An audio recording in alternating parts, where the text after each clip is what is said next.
Hey guys, Snake here. This video is going to be a little bit different. I'm going to show you some emails that I received from some customers here who who have some inquiries, let's just say.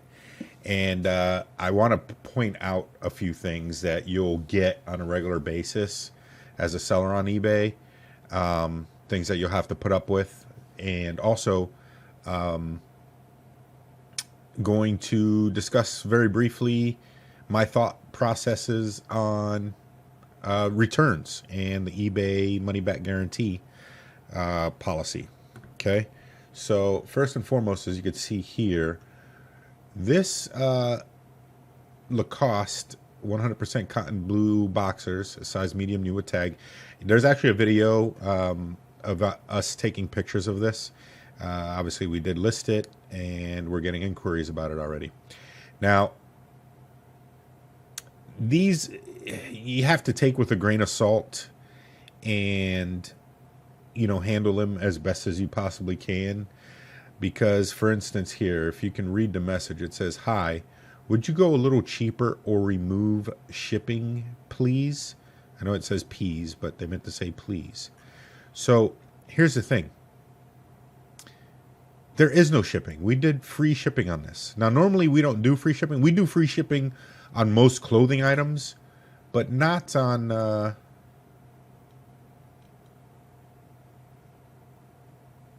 wait, what was I going to say? I lost my train of thought. Yeah, we do shipping on most clothing items. Items that, have a little bit more bulk to it that have to go into a box, even small items that have to go into a box, then we usually charge shipping on it. But there's no shipping here. So not really sure what the customer or potential customer is really looking for here. I mean, we priced them pretty low, $14.99 for a brand new pair of medium boxers, Lacoste brand. I'd say that's pretty fair. What I might do just to get, well, see, here's the problem. Here's the problem with dealing with free shipping. And that is that first class shipping is so high, or let's just say USPS is so high as far as pricing is concerned that it's very hard to even, shave away a couple dollars, because that's just, I guess, more. It's hard to explain, because obviously you're losing more regardless, right? So no matter what, whether the shipping cost was high or not, you're still going to be losing more money by lowering the price for the customer in order to make the sale. But I'm going to already be spending around $4 to ship this item, first class, give or take some change. I'm probably going to say $4 is fair for this, because this should be pretty light. Should be around 4 or 5 ounce range. Anyway, so looking at that and understanding that we purchased these at Goodwill, and they were $4 at Goodwill. Okay, so $4 at Goodwill plus $4 shipping. That's already $8 that we have into this item, not including the 10%. Well, let's say 15%, which is the 10% eBay cost plus the PayPal cost, which is roughly around 3%, but I like rounding it up to 15% for easy numbers. So think about that. Let's do some math on this real quick. Let me pull out a calculator. Okay, so I'm making $4.74 on this. Now, yes, I'm still making money, obviously. But is it a lot? I have boxes and bags. It still goes in a bag, and I also got to print a shipping label. So let's just say the 15%, being that I'm rounding it up, covers that. So, I'm making very little. Understanding that there's other costs like the internet, the lights, the storage. All that. You have to take into consideration. That's not very much. And then, for someone to ask you to come down on that, If I were to bring it down $2, I'd be making $2.74 off this whole transaction. That's not worth it. I hate to say it. It's just not worth it. So can we move on this? I mean, if we wanted just to make the sale, yes, but I'm in this business to make money, not sales. If that makes any sense. Like I can make 100 sales a month. That doesn't necessarily mean, or 200 sales a month, or 300 sales a month. That doesn't necessarily mean that I'm making money, though. You see what I'm saying? There's something in the business called a loss leader. For those of you who don't know, that's something that you put up for sale intended to bring business and more sales to your store. So for instance, let's say I put up something that I purchased for $10, but I put it up there for $4.99 with free shipping. Okay? That's what you call a loss leader. That's what you put out there to hopefully grab a customer and have them purchase more from your store. eBay doesn't work like that, unfortunately. People are really looking for rock bottom prices. So, I've tried loss leaders in the past. They don't work at all. They basically just buy that particular item at basically at a loss to us and move on. They just keep it moving, and it doesn't work. If I were to take anything less than this here, I guess it wouldn't be a loss leader because I'm not losing, but I'm not really gaining anything either. It's not beneficial for me to take that amount. So unfortunately, I have to reply to this customer with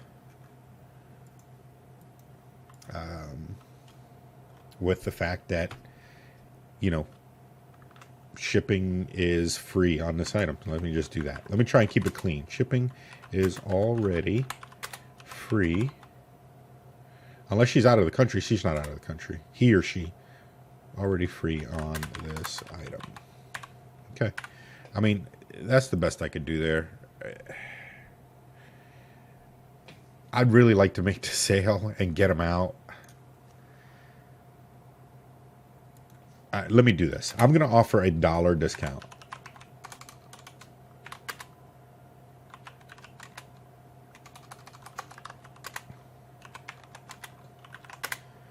I mean,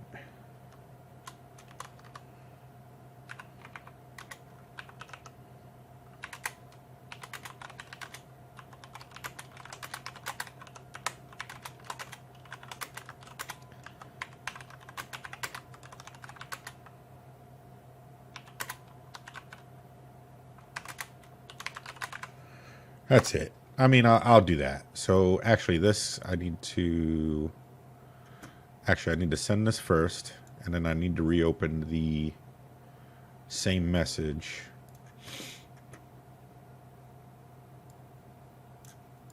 So that I can send the offer. So this would be $13.99. There's your offer. Okay. That's it. Now, if she accepts it, she accepts it. If she does not, it's no loss to her, I'm sure, and it's a loss, to us. Someone will abide eventually. All right, so that one's done. Now, this one's interesting, okay?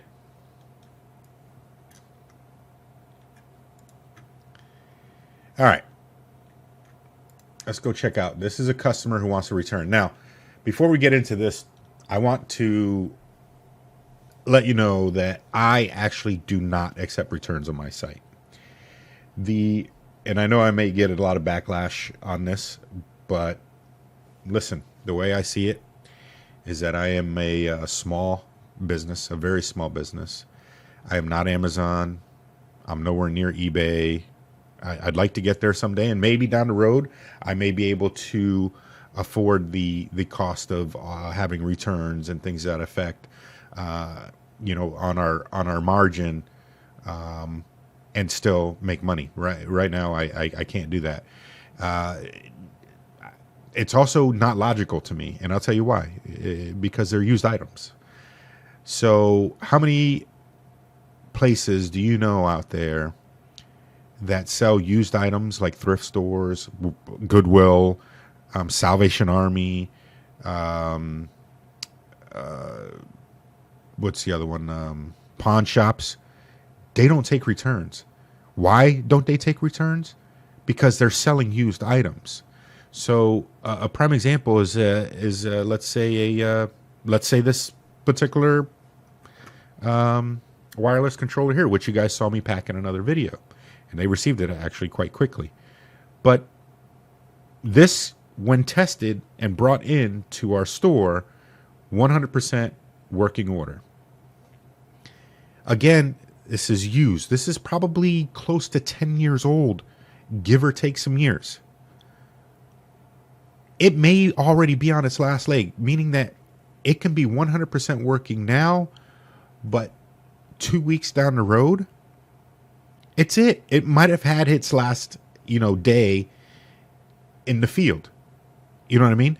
So I can't be responsible for that. I can't guarantee the longevity of a used item. I don't understand how other sellers do that. I just don't understand. It doesn't make any logical sense to me. Now, you want to talk about the market, things that affect. Okay, so the market doesn't stipulate, it doesn't dictate, but it leads the direction. It's in the direction to where customers want cheap items, and they want to be able to return it with no hassle. And that's thanks to Amazon. Now, Amazon is a multi-billion-dollar business, and I understand that. But, unfortunately, I don't have that particular model or funding, I should say, in order to do that. At the beginning, Amazon, if I remember correctly, was taking a lot of losses and they still do now, obviously, but they're able to absorb it with the amount of sales that they do. That they were taking a lot of losses and eating it because they had the revenue to back it up. I can't do that. So we have no returns whatsoever. And guys, I like to be a common sense type of person.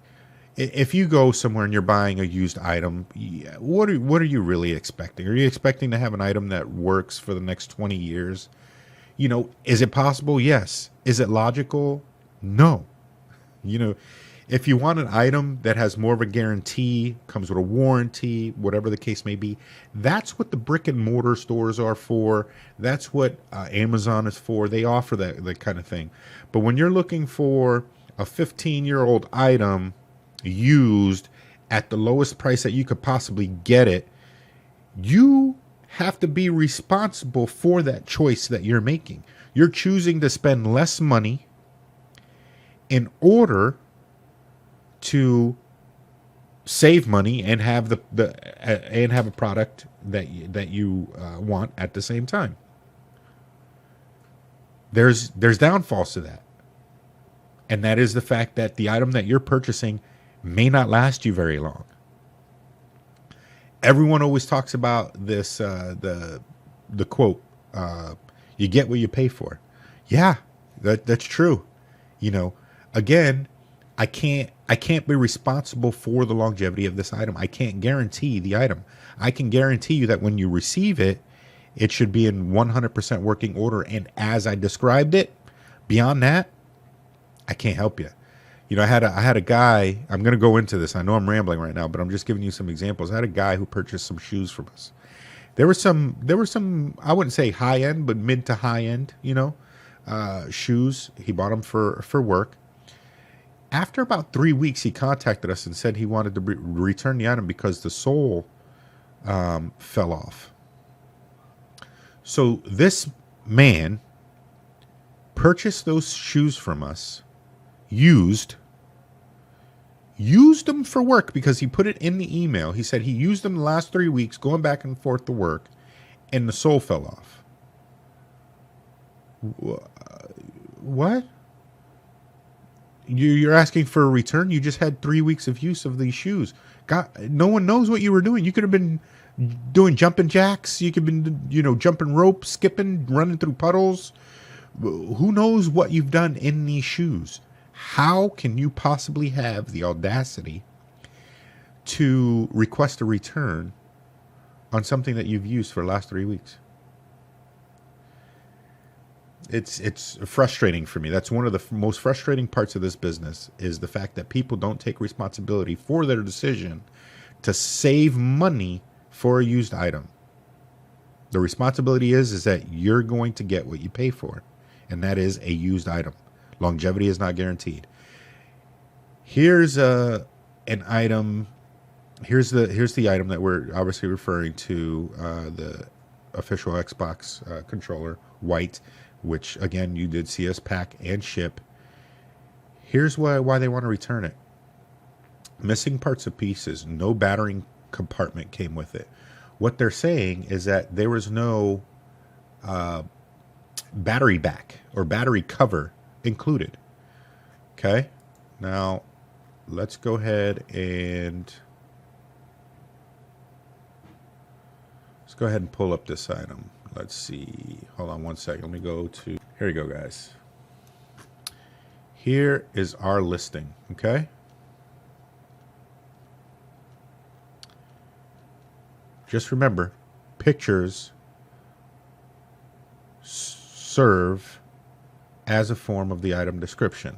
Everybody knows that. eBay knows that. eBay follows that policy. Okay. Front. Back. Okay. So we're literally showing you here that there is no back. If there is a cover, usually we would take a picture with the cover on it and off of it, but you would see the cover to the side, either right here, wherever. Somewhere in the picture, you would also see the cover. So here it is that this customer wants to return this item because they didn't have a back cover, which is nowhere in the listing. Okay. Now, if I had a return policy, eBay would automatically force me to accept this return. I would then have to contact eBay after receiving the item and do some kind of appeal, basically argue with a eBay representative as to why I believe the customer should be responsible for the initial shipping cost and the return shipping cost. If I do not, I would take a hit on the return shipping cost after already taking a hit on the shipping, because that one was one that I did also do free shipping on. Think about that. That would render this item completely unprofitable and not worth selling anymore. I would then have to start taking a loss on this item because there's too much invested in it. You see what I'm saying? Think about this. $14.49. I already shipped it. Let's say it cost me $4.50. Okay. And it cost me $1 for the item. Or let's say I got it for free. Whatever. Okay. Let's just say got it for free. Cost me $4.50 to ship it, not including the 15% off the $14.49. Then they return it. Okay. They don't get the same shipping discount. So let's say it costs them $5. So now, let's just say $250 plus $5, $750 plus the $450. How much is that? Is that $12? It's $12 I would then have invested in this item. To then resell it at free shipping. Can you get out of the screen, please? Thank you. To then resell it and pay for the shipping again at $450.